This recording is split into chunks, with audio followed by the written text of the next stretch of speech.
শহুরে জীবনের একঘেয়েমি, প্যানপ্যানে এবং চার দেয়ালে বন্দিদশার যে সীমানা, সে সীমানা থেকে অনেক দূর বাংলাদেশের প্রত্যন্ত অঞ্চলের মেঠো পথ ধরে চলছি। রক্তিম সূর্যটা ততক্ষণে ডুবে যাওয়ার প্রস্তুতি নিচ্ছে পশ্চিম আকাশে। আকাশ জুড়ে সাদা মেঘের ভেলা, পানিতেও সেই আকাশের ছবি ভাসছে জ্বলজ্বল করে। নতুন ধান লাগানো হয়েছে কিছু জমিতে, বাকিগুলোতেও চলছে প্রস্তুতি। হাল চাষ দেয়া হচ্ছে, কোনো জমিতে আবার মাছ ধরার ধুম, একটা উৎসব উৎসব ভাব।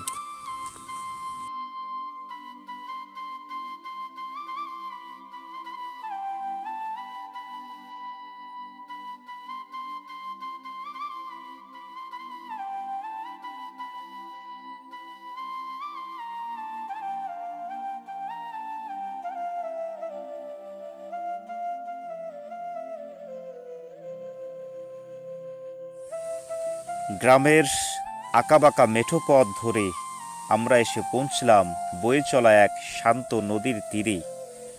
নদীর খুব কাছাকাছি একটা বটগাছ ছায়া বিলাচ্ছে, বাতাসে দুলছে বটগাছের পাতা।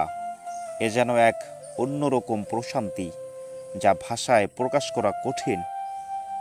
নিশ্চিত থাকুন, এরকম একটা জায়গায় আসলে আপনার বেদনাবিধুর মন ভালো হতে বাধ্য মুহূর্তের মধ্যে।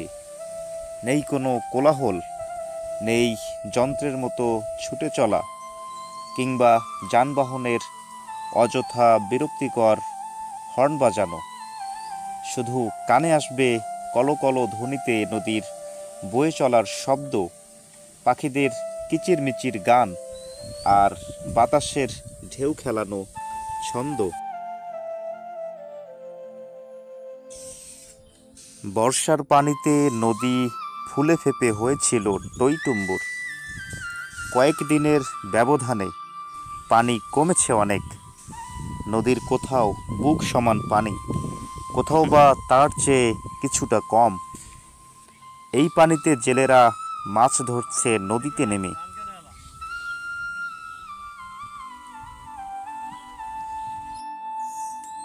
বেলা ফুরাবার সময় এলো।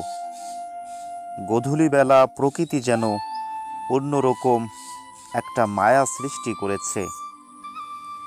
এবার তবে চেনা পথ ধরে ফেরা যাক, দেখা হবে অন্য কোনো গল্পে।